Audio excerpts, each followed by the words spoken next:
하나님 아버지, 오늘도 저희들을 보호하시고 보살펴 주셨다가 이렇게 예배 자리로 인도하시니 감사하고 감사합니다. 하나님 아버지, 신년기회를 하나님께서 이렇게 세워주시고 생명의 복음을 전하며 또 생명의 이런 거주지로 저희들이 모이게 하시니 너무도 감사하고 감사합니다. 아멘. 아버지 하나님, 간절히 기도하옵기는 이 시간에도 저희들을 보혈로 정결케 하시사 성령으로 친히 저희들을 진리 가운데로 인도하시며 하늘의 기쁨과 안식으로 충만한 복된 예배가 될 수 있도록 인도하여 주시옵소서. 아멘. 아버지 하나님, 정말로 너무도 감사하옵기는 아버지 희정 자매에게 은혜를 베푸시어서 아버지 자매의 아픔을 통해 저희들이 거룩함을 입고 더욱더 감사함이 넘칠 수 있도록 아버지 인도하시는데 너무도 감사합니다. 아멘. 아버지 희정자매 남은 건강 회복도 하나님께서 함께 하시며 주님께서 친히 보살펴 주시고 온전한 치유가 이루어질 수 있도록 인도하여 주시옵소서. 아멘. 아버지 하나님, 또 감사하옵기는 아버지 생명의 공동체 시골을 통하여서 아버지 수정이 자매가 많은 사랑을 받았습니다. 그 은혜 감사하고 감사합니다. 아버지 하나님, 정말로 하나님을 사랑한 것처럼 사랑하듯이 이웃을 사랑하라는 아버지 그 명령을 아버지 생명의 공동체가 지키게 하시니 감사하고 감사합니다. 아버지, 이 시간에도 아버지께만 온전히 감사와 찬양을 드립니다. 말씀을 전하실 목사님께도 함께 하시고 날마다 영육간에 강건케 하시며 이 생명의 복음을 증거하실 때에 부족함 없이 씻도록 날마다 성령으로 충만함으로 덧입혀 주시옵소서. 아버지 하나님, 이 시간에도 오직 가난한 심령 되게 하시고 오직 하늘에 만물에 계신 하나님만 바라보며 사모하는 저희들 되게 하여 주시옵소서. 아멘. 마치는 시간까지 오직 주의 성령께서 함께 하시고 역사하여 주시옵소서. 감사드리오며 예수님의 이름으로 기도했습니다. 아멘. 하나님 말씀은 잠언 26장 1절에서 12절까지 말씀.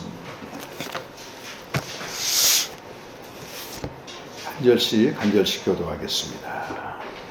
미련한 자에게 영예가 적당시 아니하니 마치 여름에 눈 오는 것과 추수 때 비 오는 것 같으니라. 바람을 저는 창세가 떠도는 것과 제비가 날아가는 것 같이 이루어지지 아니하느니라. 말에게는 채찍이요 나귀에게는 재갈이요 미련한 자의 등에는 막대기니라. 미련한 자의 어리석은 것을 따라 조작하지 마라. 두렵건대도 도망하라. 미련한 자에게는 그의 어리석음을 따라 대답하라. 두렵건대 그가 스스로 지혜롭게 여길까 하노라. 미련한 자 편에 기별하는 것은 자기의 발을 베어 벌과 이별함과 같으니라.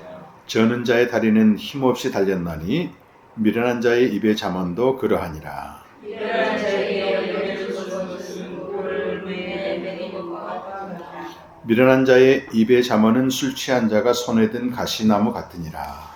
자기 온갖 것을 만들지라도 미련한 자를 구원하는 것은 지나가는 행위를 구원한 것 같으니라. 개가 그 토한 것을 도로 먹는 것 같이 미련한 자는 그 미련한 것을 거듭 행하느니라. 내가 스스로 지혜롭게 여기는 자를 보느냐? 그보다 미련한 자에게 오래 희망이 있느니라. 잠언을 이제 묵상하는데 잠언의 큰 주제는 미련한 자와 지혜로운 자입니다. 근데 우리 인간적인 기준으로 미련한 자, 지혜로운 자가 아니고 지혜의 근본이 하나님을 경외하는 거잖아요. 하나님과 관련되어 있습니다. 지식의 근본도 그렇고. 그래서 지혜의 본체는 만물에 속한 창조의 지혜입니다. 그 잠언 8장과 욥기 28장이 서로 병행하거든요. 그러니까 인간이 온갖 지혜를 다 동원해서 이 금도 캐내고 보석도 캐내고 뭐 엄청난 지혜가 있는데 한 가지 알 수 없는 지혜가 이 만물을 창조한 그 지혜는 감춰져 있다고 하는 것입니다. 그래서 만물 위에 속한 지혜고 하나님과 교제에서만 오는 지혜입니다. 그 지혜가 있을 때 우리는 이 땅에 있는 모든 인간에 의한 지혜를 사용할 수 있는 것이고 그 지혜가 없으면 인간이 만든 그 지혜에 의해서 예속을 당해. 속박을 당하게 되는 것입니다. 그래서 여기 미련한 자, 지혜로운 자의 오늘 이제 26장 1절 12절은 전부 미련한 자가 어떻게 사는지에 대해서 나오는데 각 절마다 전부 미련한 자, 미련한 자입니다. 2절만 빼고 이렇게 이제 되어 있습니다. 네. 하나하나 주의를 하지 않더라도 뭐 그냥 알 수 있는 거고, 특히 25장 1절과 25장에 보게 되면요, 2절에 보니까 하나님의 영광이요 왕의 영광이란 말이 나오잖아요. 25장 2절, 그리고 25장 27절 마지막에 보면 자기의 영광을 구하는 것은 헛되다. 영광에 대한 얘기가 나오는데, 영광은 오직 하나님 자신과 그의 기름 부은 자가 진정한 왕이잖아요. 예수 그리스도에게만 돌아가야 된다고 하는 것입니다. 그런데 인간은 하나님의 영광을 모르면 자기가 스스로 영광스럽게 하기 때문에, 미련한 자가 영예가 적당치 않다, 그 말은 하나님 없는 그가 이 세상의 어떤 것을 가지고 스스로 영광을 취하는 것, 사람의 영광을 받는 거잖아요.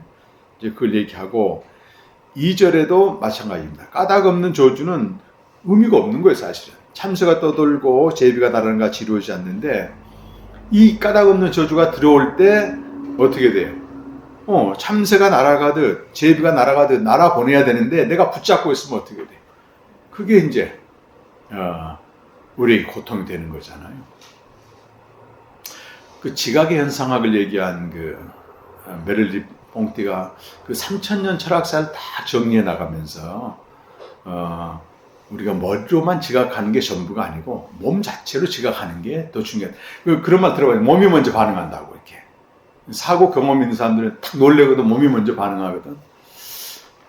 그러면서 우리가 어떤 대상과 사물과 어떤 인간을 지각할 때 그냥 평범하게 내 머릿속으로만 지각한 게 아니고 여기서 모든 것이 작동을 해요.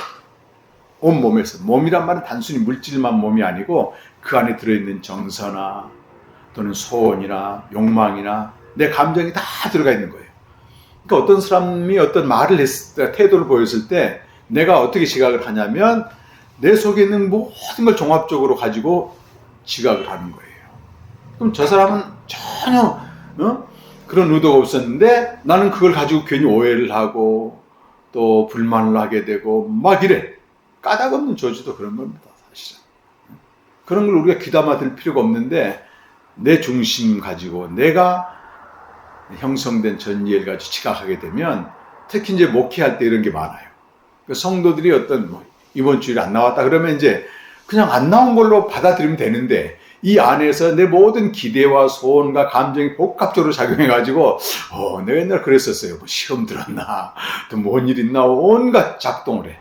이런 것들입니다. 영의 생각 외에는 우리가 담아둘 필요가 없는 겁니다. 물론 인간이기 때문에 들어오지만 그때그때 내보내야 된다고. 머물게 하면 안 된다는 거잖아요. 4절과 5절은 서로 좀 상반된 얘기인데 상황이 다를 때 얘기를 하는 거고, 6절 말씀도 그러고요. 미련한 자 편에 기별을 하는 것은 자기 발 베어버림과 해를 받아. 그러니까 미련한 자를 통해서 기별을 받는 것은 결국은 어떻게 되는 거예요? 기별을 받는 자에게 또 기별하는 자에게 해가 된다고 하는 것입니다. 25장 25절 말씀 보면 먼 땅에서 오는 좋은 기별은 굿뉴스라고 되어 있습니다. 먼 곳에서 오는 굿뉴스는 목이 타는 사람에게, 세 번역 성경, 목이 타는 자에게는 냉수와 같다 이렇게 말해요. 이게 가장 먼 데서 오는 소식이 뭐겠어요? 가장 먼 데서 무한한 질적 차이를 넘어서 우리에게 오는 좋은 소식은 복음이잖아요. 복음. 이번에 내일부터 우리 캠프 참석하는 분들에게 그런 공지문을 보내면서 그랬어요. 하나님은 하늘에 계시고 인간은 땅에 있다. 전도서 5장 2절 이 말씀이 하나님은 하늘에 계셔. 인간은 땅에 있어요. 무한한 질적 차이를 키에르케고로 얘기했고 그걸 신학한 사람이 이제 칼바르트거든요. 그래서 우리는 아무리 노력을 해도 저 무한한 질적 차이를 건너뛰지 못하는 거예요. 하나님께 나갈 수 없어요. 나간다고 생각하는 사람들은 고린도전서 8장 5절에 있는 것처럼 만물 안에 있는 신과 주를 섬기는 거지. 그게 영혼의 개념입니다. 이승민 목사가 연구했다. 영혼이란 성경적인 언어는 만물의 세계를 얘기하는 거예요. 에베소 3장 11절 말씀이나 전도서 3장 11절에 보게 되면 영혼을 사모하는 마음을 줬다. 에베소 3장 11절에서는 영혼부터 그리스도 안에서 예정하신 하나님의 뜻, 우리가 아들들이 되는 거고 영생을 얻는 것인데, 이거를 지금 일반 종교에서 다 사용해요, 영혼이란 말을. 근데 그들이 말하는 영혼은 이 만물 안에 보이지 않는 어떤 세계를 말하는 겁니다. 이데아라고 해요. 우리가 생각은 할 수 있지만 인식은 할 수 없는 그 세계란 말이에요. 그걸 칸트가 말하고, 생각은 할 수 있어. 우리 영혼은 사모하는 마음 좋기 때문에. 근데 인식은 불가능해, 우리는. 근데 사람들은 인식하고 사는 겁니다. 그래서 모든 종교가 영혼을 사모한다고 하는 측면에서는 일치를 이룬다. 이건 종교학자들 하는 말이에요. 영혼의 철학, 영혼의 종교, 심층 종교라고 얘기하는데, 그래서 불교에서 그 기도한다니까요. 이 공간을 초월한 영혼에서 오는 복덕을 누리게 되고, 시간을 초월한 영혼의 즐거움을 누리게 됩니다. 이걸 영혼이란 말 계속 써요, 불교에서. 근데 실제 없는 개념은 공하듯이 생명이 딱 빠져버린 영혼은요, 공허합니다, 그 사람들은. 이번에 어떤 스님이 소신공양했다고, 누구더라 이름이? 자승스님. 그 사람 대단한 사람이다 보니까. 어마어마한 돌을 닦은 사람이고, 조계종 총원장이면 2인자예요. 종정이 최고 높은 사람. 종정이 한 10년 동안 진제 스님이 종정하면서 불교의 패러다임 바꿔놨다고, 영혼이란 말 써가면서. 그전에는 불교도 전부 땅에 것만 구했어요. 근데 진제 스님이 10년 동안 있으면서 그걸 보이지 않는 세계, 우주 창조 이전에 진아, 참나를 막 얘기하면서 이렇게 영혼이라는 개념을 실제 사찰에 다 들어온 거예요.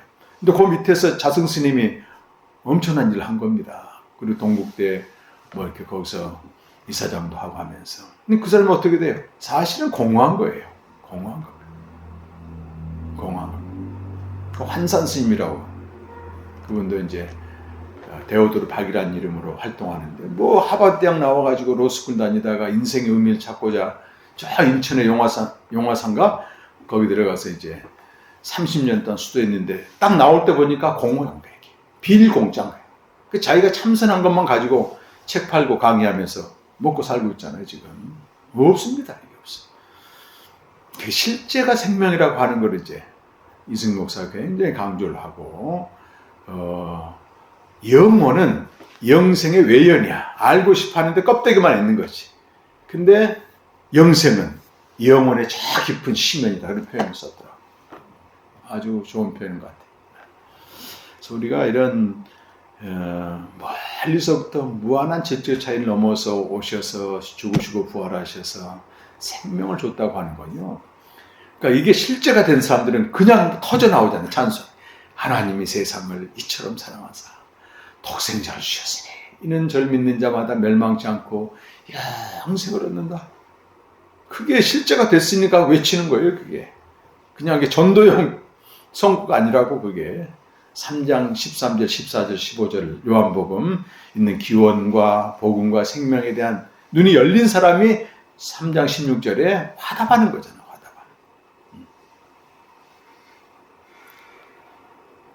그 9절 말씀, 8절 말씀은 미련한 자에게 뭘 맡기면 큰일 난다는 거죠.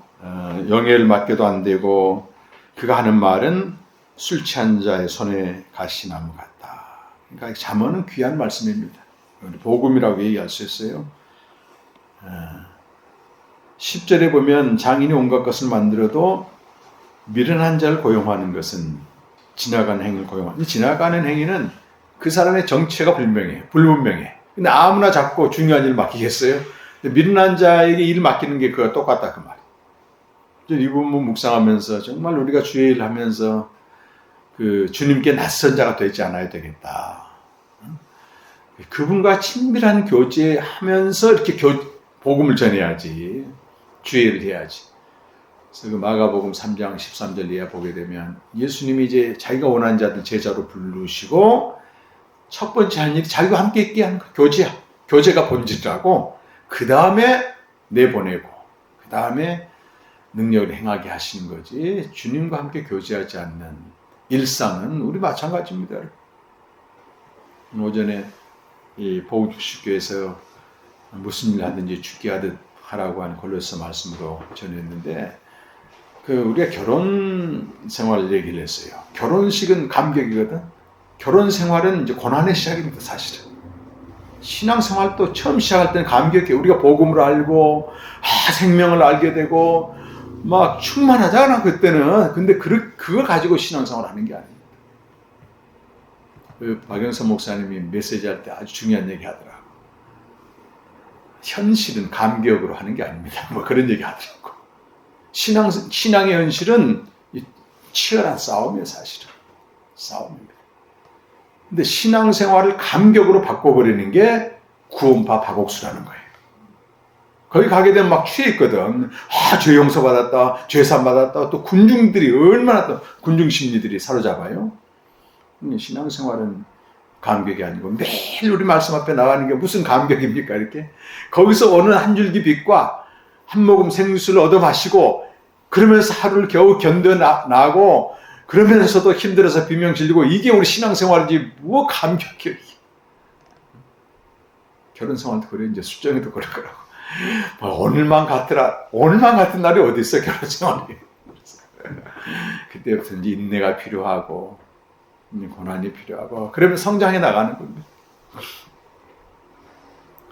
11절 말씀은 미련한 자의 또 하나의 특징은 역겨운 행동을 반복하는 것이다. 개는 부정적인 동물로 표현됩니다. 요즘 애완견하고 좀 다른 개념이고 이것이 베드로 후서 2장 20절 보면 의롭게 되었는데 다시 죄를 짓는 자들은 개가 토한 것을 돌아먹는 것 같고 돼지가 씻었던 구덩이에 돌아간다. 이렇게 표현합니다. 제가 오늘 이렇게 묵상을 하면서 제일 눈에 번쩍 띄인 게 12절이었습니다. 이렇게 미련한 자들 쭉 열거를 해놓고 이 미련한 자들보다 더 나쁜 자가 있으니 이렇게 되는 거죠. 와, 얼마나 찔리는지. 그게 누구예요? 나 괜찮다는 거지. 스스로 옳게 여기고 스스로 지혜롭다 여기는 자들은 미련한 자보다 더 나쁜 사람이다. 미련한 자는 그래도 희망이 있는데 이렇게 스스로 옳다 여기는 사람들은 스스로 괜찮다고 생각하는 사람들은 희망이 없는 거예요. 그래서 누가복음 16장 15절에도 예수님이 스스로 옳다는 바리새인들을 경멸히 여기잖아요. 디테스터블이라 영어 성경은 막 토할 것 같은 역겨움을 말해요. 그러니까 자기의 전이해가 너무 강고해서 어떤 말도 안 들으려고 해요. 어떤 말도 안 들으려고. 여러분보다 목회자들이 더 심해요. 우물한 개구리식의 인식을 가지고 사는 겁니다. 니체는 인식의 감옥이라고 했어. 자기가 알고 있는 것 뻔한데 그 속에서 살아가는 사람들 감옥 속에서 사는 거예요. 그러면서도 받아들이지 않으려고 해요. 받아들이려고 하지 않는 것입니다. 로마서 1장 20절 이하에 보게 되면 하나님의 창조 세계에 하나님의 신성과 능력이 나타나 있어요. 그래서 하나님을 저들은 안다 그렇게 얘기해요. 하나님을 알되 하나님으로 영광 돌리지 않는다 이렇게 말합니다. 보편적으로 우리는 신인식을 하거든요. 그러면서 그 다음 절 보게 되니까 하나님께 영광 돌리지 않고 스스로 지혜롭게 여기는 거예요. 스스로 지혜롭게 여기는 것이 바로 어리석게 만들어가지고 실상은 사람과 짐승과 같은 우상을 섬기는 자가 되었다. 이렇게 되거든. 그래서 우리 김성인 교수님 이것을 정반합의 변증법으로 설명하거든요. 누구나 나름대로 신을 인식한다는 거예요. 자기가 산에 나가기만 하고 바다에 가기만 해도 이런 소리 하잖아요. 이게 신 인식이거든. 이게 정. 근데 죄의 세력이 뭡니까? 스스로 지혜롭게 만드는 거. 반. 합이 뭐냐? 자기를 숭배하는 우상으로 가는 겁니다. 자기를 숭배하는 우상으로 가는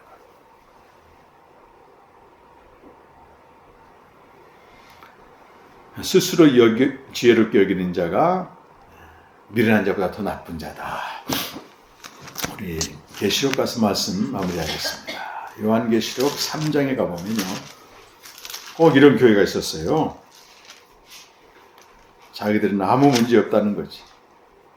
14절부터 쭉 보시면 라오디게아 교회에게 주님이 이제 말씀하십니다.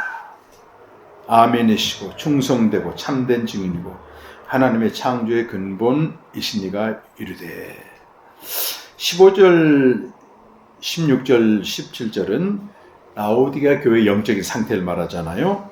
차지도 않고 뜨겁지도 않고 또 미지근하고 토하여버리라 하면서 17절에 그들이 이렇게 말한다는 거예요. 나는 부자다, 부유하다, 부족한 것이 없다. 하나 내 공고한 것과 고담, 이 공고하단 말은 세번역 성경 보니까 비참한 것과 가련한 것은 불쌍한 것과 가난한 것과 눈먼 것과 벌거벗은 것을 알지 못한다는 겁니다. 자기들은 괜찮다는데 주님이 보실 때는 비참하고 불쌍하고 가난하고 눈멀고 벌거벗었다는 거예요. 그러면서 18절에 하나님들이 사서 이걸 고치라 그 얘기해 놓고 19절에는 그런 자들 향해서 사랑하는 자를 책망하여 징계한다. 그러면서 열심을 내라 회개하라. 제가 이 부분을 이제 기도문에도 쓰긴 썼는데요. 우리가 아무리 옳다, 괜찮다, 부족함이 없다 해도 그분의 눈으로 볼 때는 그런 사람일수록 뭐예요? 뜨겁지도 않고 차지도 않지? 비참한 거야 그 자체가. 불쌍한 거라고 주님 보실 때는. 가련한 것이라고. 근데 그걸 주님은 전부 아시고도 문을 두드리고 들어오시려고 하는 거잖아요 지금. 이 사람들이 그래. 사람들은요 뭔가 가지고 있을 때 문전성시를 이루지. 정승의 개가 죽었을 때는 조문객들이 넘치지만 정승이 죽으면 안 온대잖아요. 근데 이렇게 비참하고 불쌍하고 가난한 자에게 누가 오겠냐고. 안 오기 때문에 포장하는 거 우리는. 근데 그걸 전부 아시고 이분이 문 두드리시는 거예요. 이게 날마다 내 안에 들어오시는 그분이 그겁니다. 그래서 비참하다고 우리가 말씀 묵상할 때 고백할 때요. 이걸 저도 초창기는 얘기 많이 들었다니. 그만 좀 비참하다 그러라는 거야. 그 목사님의 묵상을 보면 힘이 빠진대. 빠진대. 비참한 처지. 뭐예요 그런 사람들. 그런 사람들 보면 100이면 100. 근데 더 미지근합니다. 차지도 않고 덥지도 않습니다. 그 사람이야말로 진짜 주님이 보실 때는 비참하고 불쌍하지. 근데 주님이 우리에게 들어오시면 무슨 비참해요? 주로 살기 때문에. 충만한 거지. 충만한 거지. 그 주님을 보여주는 것이 신앙생활입니다. 사실은. 신앙생활입니다. 그래서 베드로전서 3장 15절 말씀 보면 우리가 예수를 주로 고백하는 사람들, 주로 말미암아 거룩에 가게 된 사람들은 우리에 대해서, 우리를 향해서 소망에 관한 이유를 묻는 사람이 있다는 거예요. 그때 너희가 어떻게 얘기할 것인지 온유하고 겸손하게 두려움으로 대답하라 이 말이에요.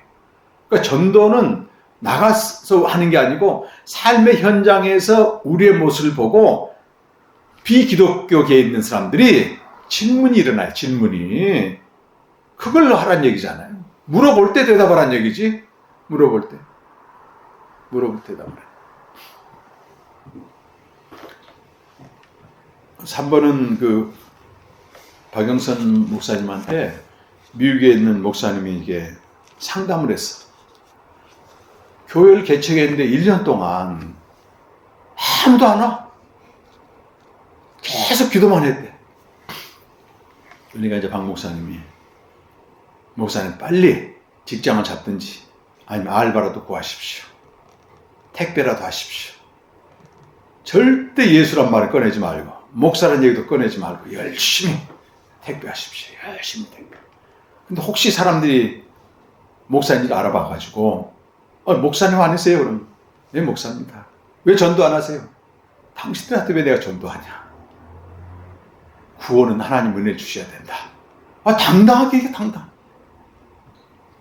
나도 어떻게 믿으면 안 될까요? 요때까지 가야 된다는 거예요. 사정하고 구걸하는 게 아닙니다. 말하지 말라는 말하죠. 근데 우리 한국 교회 상황은요, 지금 비기독교를 넘어서 반기독교 정서로 가고 있기 때문에 말하는 게 오히려 역효과입니다. 내가 그리스도인 교회 이분을 보니까 잘못 알았네, 여기까지 갈 정도로 해야 된다고 하는 거예요. 그러려면 어떻게 돼요? 우리 안에 주님이 사셔야만 되는 거지. 모든 일 죽게 하듯 하라는 것입니다. 노예들한테 한 얘기거든. 노예들에게 골로새 3장 20절 이하 보게 되면 4번씩이나 나와요. 주님 진심을 다하여 주님께 해라. 주인에게 물론 하는 것이 주인.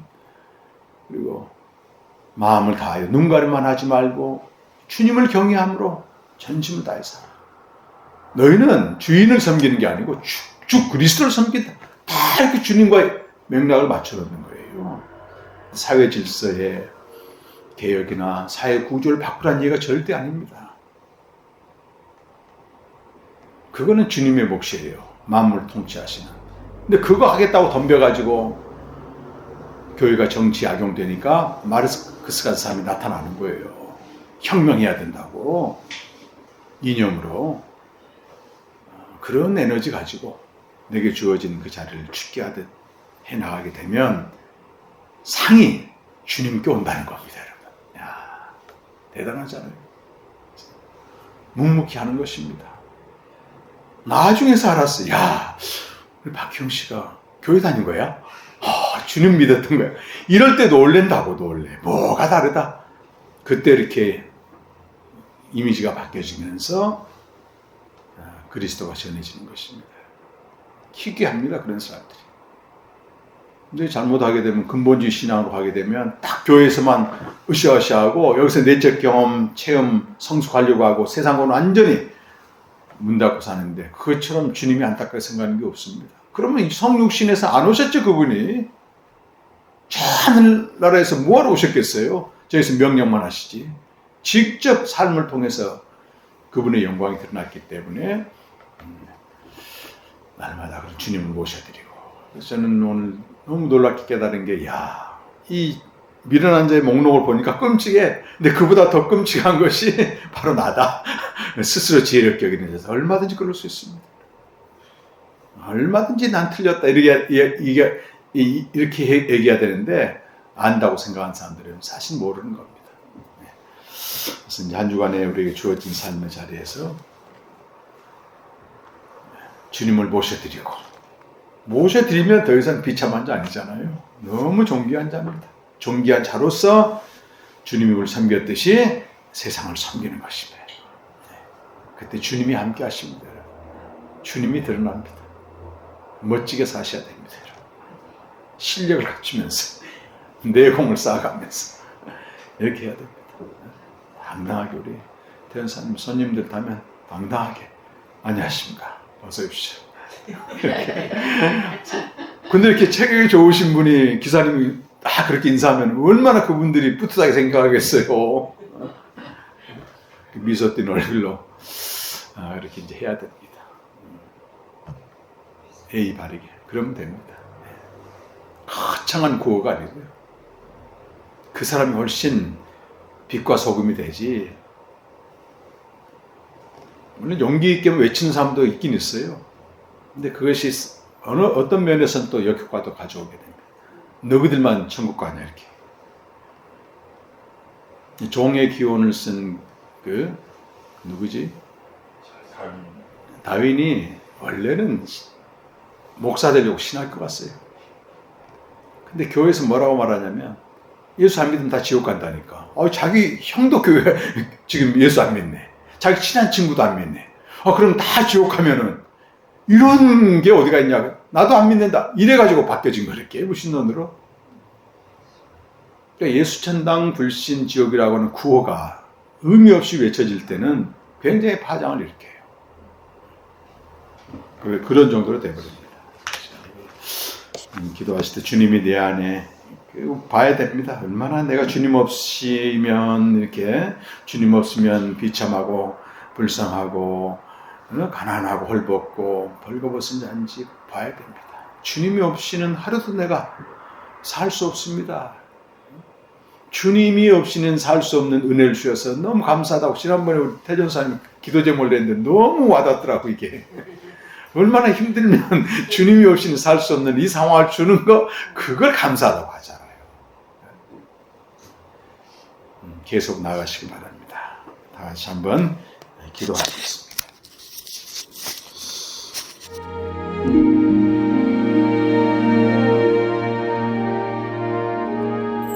주 예수 대문 밖에 기다려 섰으나 단단히 잠가두니 못 들어오시네.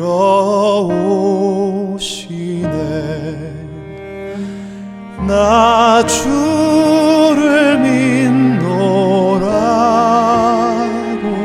그 이름 부르나 문 밖에 세워두니 참 나의 수치라.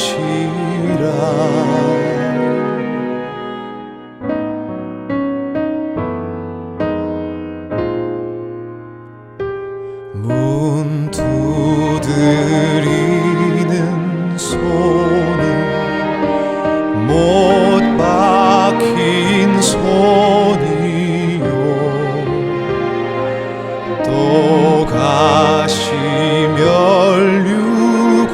가시면류관은 그 이마 둘렸네.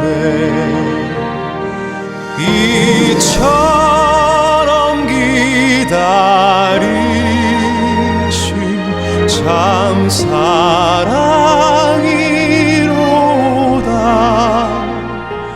문 굳게 닫아두니 한없는 내 죄라.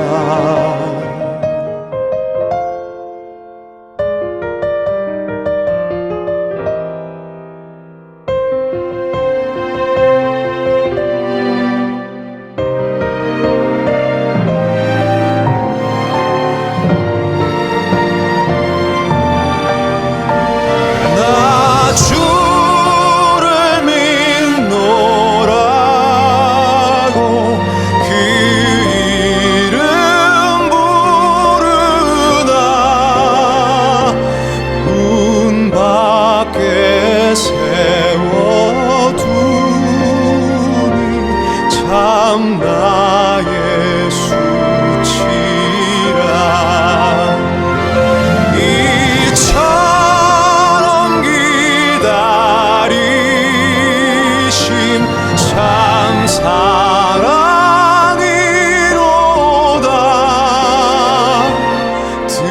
드셔서 좌정하사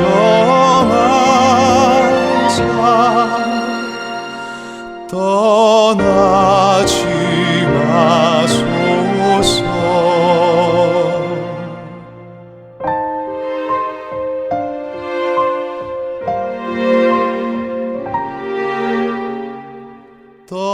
떠나지 마소서.